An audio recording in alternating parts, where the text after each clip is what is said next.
He was not physically imposing by any galactic standard. Medium height, no armored carapace, no bioluminescent display, no resonance field. Just a human in formal diplomatic attire, dark fabric, no decorations, no insignia of rank. His face was calm in a way that was different from the practiced calm of politicians. Politicians compose their expressions deliberately, and you could always see the effort underneath. This man's calm came from somewhere else, somewhere deeper. He let the silence hold for a moment, his eyes moving around the chamber slowly, taking in the frozen faces of 200 civilizations. Then he spoke, a single sentence, quiet enough that the translation systems had to amplify it to reach the upper tiers. "Fine, we'll handle it." The laughter died completely. Something shifted in the room, a change in atmospheric pressure that had nothing to do with the environmental systems. The Vorati stopped vibrating. The Drell ambassador's skin went utterly still, every bioluminescent cell dark. Senior diplomats who had survived wars, assassinations, and the collapse of star empires found themselves gripping the edges of their seats.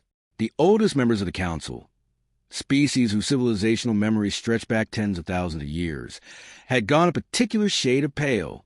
Their eyes were wide, and they were staring not at the envoy, but at each other, exchanging looks freighted with the weight of history that younger species hadn't lived through, because they remembered. Buried in the archives of every ancient civilization, sealed behind authentication protocols, filed under classification levels that had no public name, were records from the last time humanity had spoken those words. Not this generation's humanity, not this century's, but humanity nonetheless. The same species, with the same quiet certainty in their voices, stepping into conflicts that everyone else had declared unsolvable. The records all ended the same way.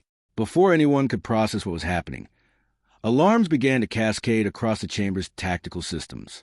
Not one signal. Dozens, then hundreds. Human fleets. Multiple. Emerging from coordinates that shouldn't have been accessible. Jump points that the Council's own navigational charts listed as unstable or uncharted. Ship designs that matched nothing in any database. Their silhouettes unfamiliar. Their energy signatures unlike any recorded human technology. They were bigger than anticipated, more numerous than anyone had known humanity possessed. And they were moving, not defensively, not cautiously. They were moving directly and without hesitation into the deepest, most chaotic regions of the war zone, following trajectories that the Council's best military analysts would have spent weeks calculating. The human fleets had calculated them in minutes. Or perhaps they had calculated them long before today. "Raise the alert level," someone commanded, voice shaking. The system responded after a pause that felt like a held breath. "Maximum alert. Active across all monitored sectors. Human military forces have entered the war zone." The news spread faster than the light, carrying it. Across the galaxy, defense systems that had been dormant for generations woke from their long sleep. Emergency protocols spinning up automatically in response to alert classifications they had never actually been triggered for before. On civilian worlds, shield generators hummed to life over cities. Evacuation corridors lit up in ports and transit hubs. News networks interrupted their continuous war coverage to repeat a single headline in every language simultaneously. Humans have entered the war zone. For younger species, civilizations that had risen to spacefaring status after the last human intervention, who knew humanity only as the earnest traders and relentless diplomats. The headline was confusing. Why the alarm? Why the fear? Humans weren't a military power. Everyone knew that. For the older races, those 4 words landed like a death knell. In the archives of the Selhari Dominion, accessed simultaneously by 7 different senior ministers, sealed files from 11,000 years ago described a conflict now called the Silence of Kareth, a war so total, so self-perpetuating, that it consumed 40 worlds before anyone found a way to end it. The records noted, in dry, bureaucratic language that somehow made the content more chilling, that the war had ended 17 days after humanity stepped in. 17 days. 40 worlds. Generations of conflict. 17 days. Similar records existed in the Drell archives. In the crystalline memory vaults of the Vorati, in the encoded oral traditions of species that didn't write anything down because writing felt too permanent, too exposed. Every ancient civilization had its version of the same story, told in different words, remembered with different levels of terror. When humans enter the war is already over. The only question is what survives it. Military analysts across the Council's command structure watched the live feeds with professional detachment that gradually dissolved into something closer to awe. Human fleets did not behave like any other military force in the galaxy. Every other species, when committing forces to a conflict zone, followed recognizable patterns. Battle lines formed. Flanking maneuvers developed. Aggressive feints were made, countered, made again. War had a rhythm to it, brutal and chaotic but rhythmic nonetheless. And every species in the galaxy danced to some version of the same beat. Human ships ignored the rhythm entirely. They moved with what one analyst later described as architectural purpose. Not the geometry of combat, but the geometry of containment. They didn't charge enemy formations. They didn't take up defensive positions. They moved through the war zone the way a surgeon moves through a body. Deliberately, precisely, with an intimate understanding of the systems they were navigating. They already know where this ends. One alien officer whispered to no one in particular, watching a human task force navigate through a debris field that 3 other fleets had declared impassable. They're not responding to the battle. They're responding to the outcome. Enemy commanders noticed the humans too. Of course, some ordered attacks immediately. Bold, aggressive strikes against the newcomers, hoping to establish dominance early. The attacks never landed. Human ships adjusted their vectors with casual, unhurried precision, redirecting missiles and energy weapons not by destroying them, but by simply not being in the target location when they arrived. It was less like evasion and more like the ships were mildly inconvenienced by the attempts. Other commanders hesitated. Their training told them to act, but something older and quieter than training told them to wait, to watch, to think very carefully before committing to a course they might not be able to reverse. A few tried to retreat entirely. They discovered that the exits they'd planned to use were no longer available. Human ships had positioned themselves with such precise timing that the escape routes had been sealed without a single direct confrontation. No blockade, no threat.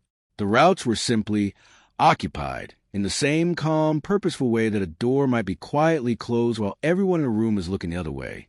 No chaos, no panic, no fury, just control, absolute and almost gentle. Back in the council chamber, the human envoys stood with their hands clasped and their expressions composed while alarms continued to paint the room in alternating shades of red and amber. They issued no new orders. They made no announcements. They answered no questions, not because they were being evasive, but because nothing that had happened yet required comment. The silence coming from the humans was somehow louder than every alarm in the room.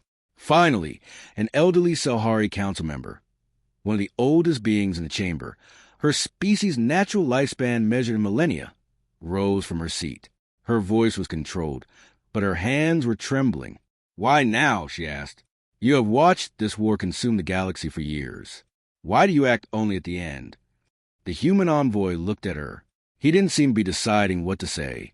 It seemed like he had always known what he would say when this question came. "Because ending a war too early changes nothing," he said quietly. "The anger, the fear, the hunger for victory, it all remains. Peace imposed on a conflict that hasn't exhausted itself isn't peace. It's a pause, and pauses end." He held her gaze.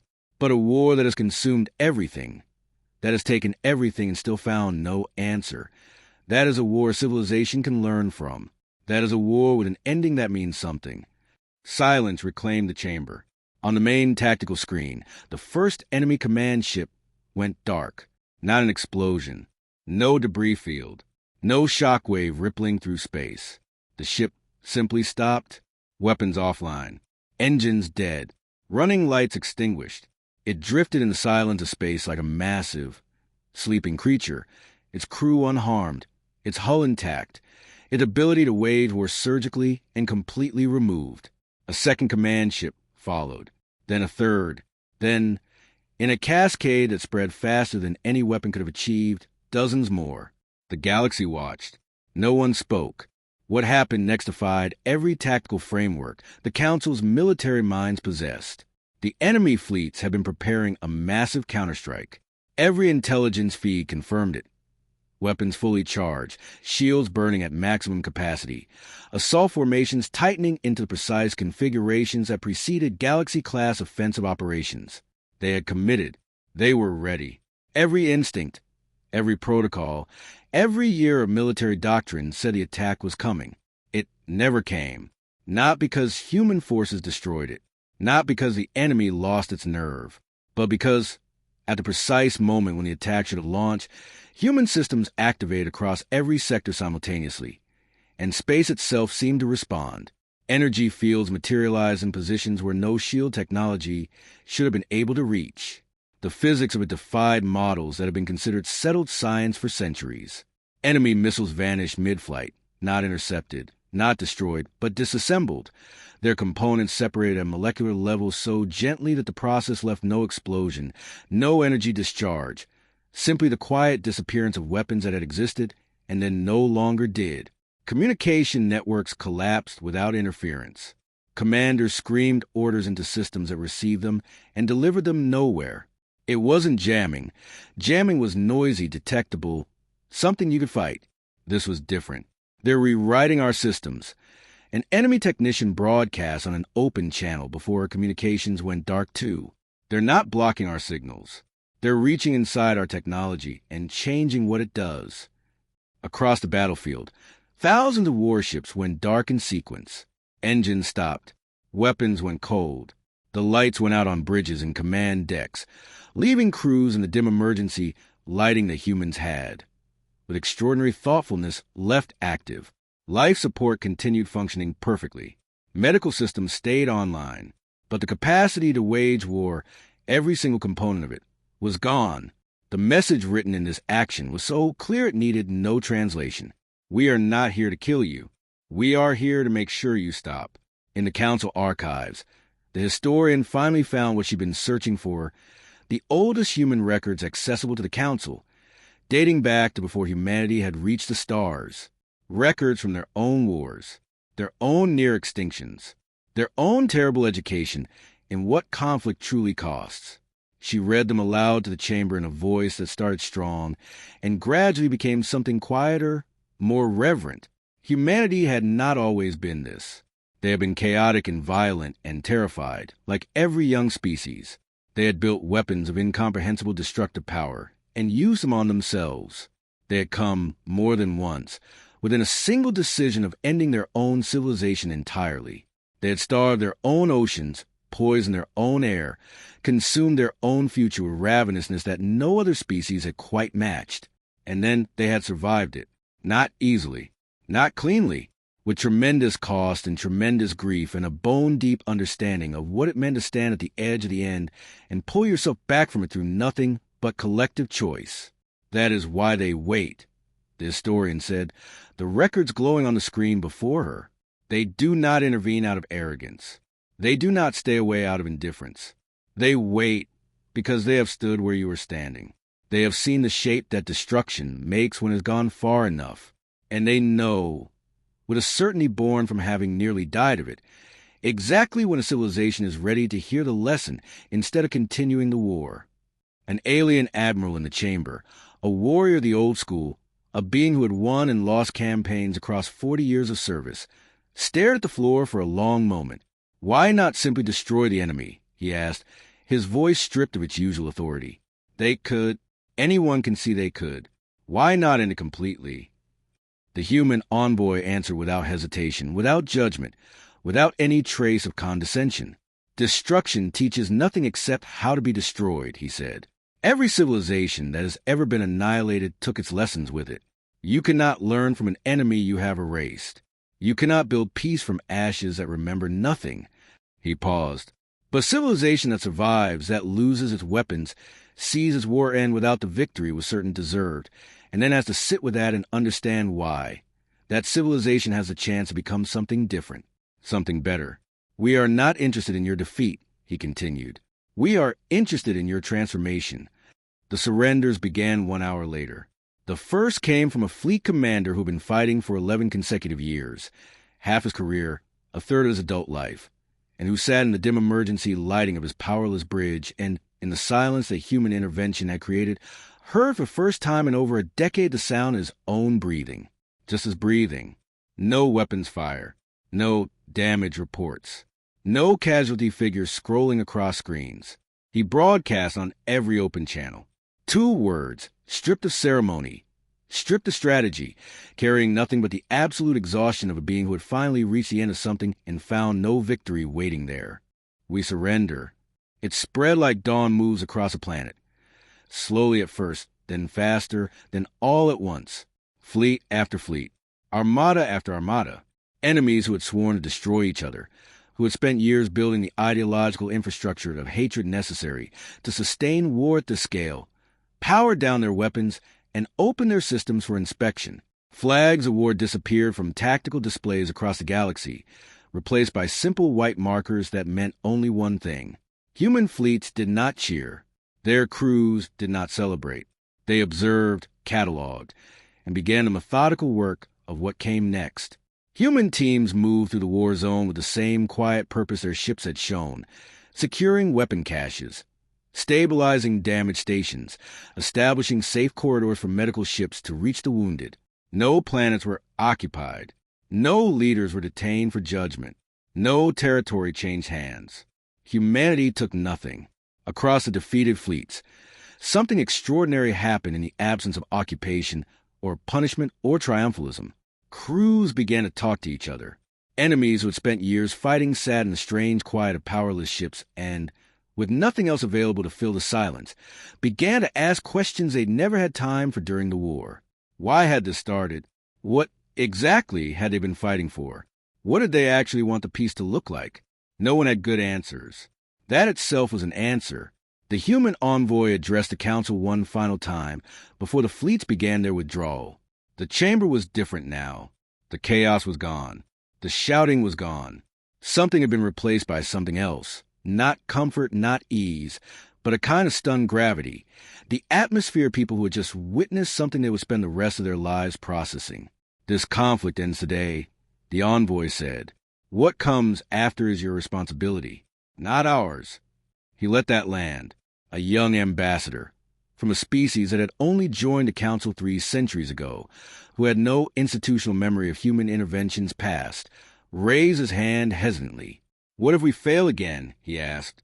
What if we rebuild the resentments, redraw the grievances, and find ourselves here again in another generation? The envoy met his eyes for a long moment. Then we will step in again, he said simply. We will always step in. That is not a threat. It is a promise, and we make it without anger. But we hope, genuinely, sincerely hope, that you will learn before we have to. He paused once more, because the lesson doesn't get easier with repetition, and neither do we. The human fleets withdrew with the same unhurried precision with which they had arrived. The galaxy watched them go. No one pursued. No one hailed them with final questions.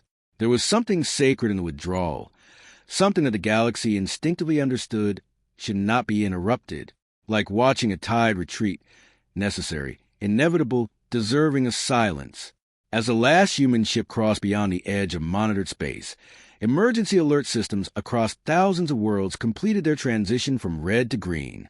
The deep, subsonic hum of weapon systems powering down drifted through hulls and into the bodies of crew members who suddenly realized how tense they'd been, how braced for impact, for how long. In the quiet that followed, a historian on a small academic world that had never fired a weapon at anyone sat down at her desk and began to write the first draft of what would become the most read account of these events. She started not with fleets or politics or the mechanics of surrender, but with a question that she believed contained the whole truth of what had happened. What does it mean when the most powerful force in the galaxy chooses, again and again, not to use that power until the moment it cannot be avoided, and then uses it not to conquer, but to heal? She wrote through the night, and when she finished, she felt that she had not quite answered the question. She suspected no one ever fully would. Years passed. The wounds healed slowly, as wounds always do. Treaties were negotiated by species who were genuinely trying, for perhaps the first time in their history, to build something that would last. Old enemies traded cautiously at first, then with increasing ease. The children born in the years after the war grew up in a galaxy that was quieter than the one their parents had known, and they sometimes found it hard to understand why anyone had ever thought war was inevitable. Their parents, who remembered, found the children's peace difficult to explain in words that weren't somehow inadequate. Humanity remained quiet, present in the galaxy but not dominant in it, trading, building, engaging in the endless diplomatic work they had always preferred. They sat on the council. They answered questions. They attended conferences. They were, by every measure, good neighbors. But the galaxy never quite forgot the weight of those hours when human ships had moved through a burning war zone like surgeons through a dying patient. And the war had stopped, not because humanity had demanded it, not because they had threatened consequences none could survive, but because humanity had understood something about conflict and consequence in the long arc of civilizational learning that the rest of the galaxy was still working to grasp. And they had arrived, precisely when they were needed, to make the lesson available. The deepest truth of it was this: humanity's power was not their weapons. It was not their technology, extraordinary as it had proven to be. It was not their numbers or their reach or the unfathomable depth of their strategic patience. Their power was that they had survived themselves, had stared into the absolute worst that a civilization could become, had nearly been consumed by it, and had chosen, with full knowledge of the alternative, to become something different. That was what the galaxy feared when the human signal appeared on the edge of the map, not their weapons, their wisdom. And that was what every species quietly resolved, in the long silence that followed the withdrawal, to one day earn for themselves. The galaxy had been given a mirror. What it chose to see in that mirror, and what it chose to do about it, was, as the envoy had said, entirely its own responsibility. For now, at least, it was trying. That was enough. It had to be. The galaxy was on fire, not metaphorically, not as a warning, literally burning. Across dozens of star systems, across generations of hatred, across borders that had been drawn and redrawn in blood so many times that no one remembered what the original lines had meant. Entire fleets clashed without pause in the cold dark between stars, their weapons carving scars across the fabric of space itself. Planets that had stood for millennia now waited under siege, their populations huddled in underground shelters, listening to the distant thunder of orbital bombardment and praying to gods who had long since stopped answering. Trade routes, the arteries that kept civilizations alive, had collapsed. Supply chains broke.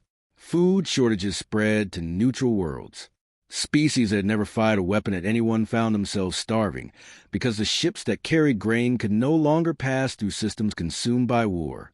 Children on a dozen peaceful planets went to sleep hungry because admirals 1,000 light years away couldn't agree on who had started it.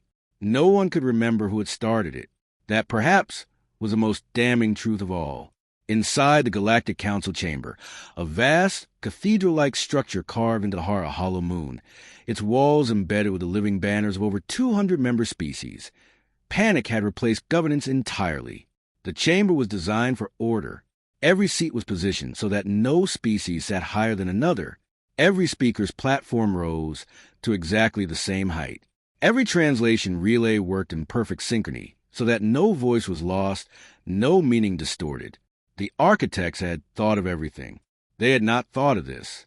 Alien leaders shouted across the central floor, their voices overlapping in 17 different languages, the translation system struggling to keep pace. The Varadi delegation, 7-limbed, crystalline beings who communicated through resonant harmonics, were vibrating so intensely with agitation that the glass panels near their seats had begun to crack. The Drell ambassador, a massive creature whose species communicated through bioluminescent skin patterns, was flashing red and black so rapidly that the medical staff had positioned themselves nearby, concerned he was approaching cardiac distress. Some delegations blamed old enemies. Ancient grievances, buried under treaties that had apparently meant nothing, rose to the surface like corpses after a flood. Others demanded more warships, more soldiers, more firepower, as though the solution to a galaxy drowning in war was simply more weapons. A few quietly and covertly activated encrypted channels to their home systems, transmitting evacuation coordinates for their ruling classes. The most cynical move in politics preparing to save yourself while publicly claiming you were fighting to save everyone. Every screen in the chamber, and there were hundreds curved along the walls in overlapping rows, showed the same cascade of catastrophe. Casualty figures climbing, defense grids going dark, colony worlds broadcasting emergency signals that no rescue fleet could reach because every fleet was already committed somewhere else, fighting something else, losing to someone else. The galaxy was not losing a war. The galaxy was the war. Then the sensors changed. It began as an anomaly in the outer tracking data. A single technician at a monitoring station near the chamber's lower tier noticed it first and almost dismissed it as interference. But the signal was too clean for interference, too deliberate, too precise. A new contact had appeared on the edge of the strategic map, not emerging from a jump point, not accelerating from a known direction, simply present, as though it had always been there, and the galaxy had only just noticed. The signal was clean, silent, and entirely unknown in configuration, but not in origin. The technician's hands trembled slightly as she ran the identification protocol a second time, then a third. The result did not change. She turned to her supervisor, her face unreadable, and spoke 3 words that cut through 17 layers of political argument like a blade through smoke. Humans. It's humans. The chamber did not go quiet all at once. Quiet moved through it like a wave, starting at the monitoring stations, spreading to the junior staff, rolling up through the delegation tiers until it reached the senior ambassadors and heads of state still shouting at each other on the central floor. One by one they stopped, not because anyone called for silence, but because silence had already arrived and it was heavier than anything they'd said. Someone laughed. It was nervous laughter, thin, brittle, the kind that escapes when the body needs to release tension and doesn't know any other way. A few others joined in, and for a brief, strange moment, the council chamber was filled with the sound of alien laughter directed at a single word. Humans. It made a certain sense, if you didn't know better. Humans were builders, traders, diplomats with an almost obsessive commitment to negotiation. They were the species that had developed 17 distinct frameworks for conflict resolution and published all of them freely for any civilization to use. They were young by galactic standards, barely a few thousand years of spacefaring history compared to empires that had existed before humanity's sun had finished forming. Small, practical, earnest in a way that older species sometimes found charming and sometimes found exhausting. Not warriors, never warriors. The idea of humanity stepping into this, into a conflict that already consumed the combined military resources of 30 elder civilizations, struck some as almost poignant. The laughter was still fading when the human envoy stepped forward.